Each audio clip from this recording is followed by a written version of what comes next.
السلام علیکم ورحمۃ اللہ وبرکاتہ۔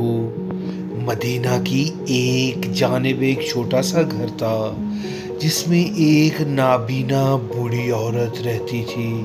اس کے پاس ایک ڈول، ایک بکری اور کھجور کے پتوں سے بنی چٹائی کے سوا دنیا کا کوئی سامان نہیں تھا۔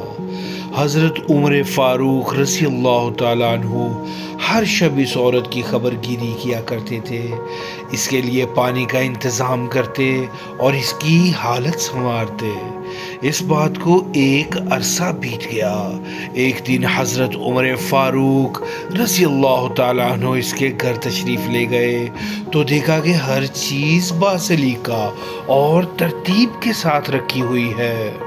فوراً سمجھ گئے کہ ضرور ان سے پہلے کوئی شخص آیا ہوگا جس نے سارا کام درست کر دیا۔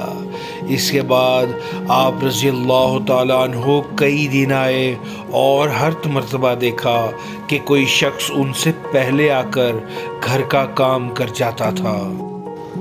ایک دن حضرت عمر فاروق رضی اللہ تعالیٰ عنہ یہ معلوم کرنے کے لیے کہ آخر کون ان سے پہلے آ کر سارا کام کر جاتا ہے، گھر کے قریب کسی کونے میں چھپ گئے۔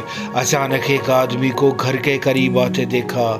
اس نے دروازہ کھٹکھٹایا، پھر اندر چلا گیا۔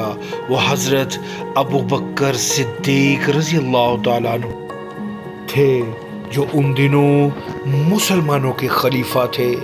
حضرت عمر فاروق اس پوشیدہ جگہ سے باہر آئے۔ آپ رضی اللہ تعالی عنہ کے لیے حقیقت امر واضح ہو گئی۔ آپ اپنے آپ سے تعجب کا اظہار کرتے ہوئے کہنے لگے، ابو بکر، خدا کی قسم تم ہی ہو سکتے ہو، خدا کی قسم تم ہی ہو سکتے ہو۔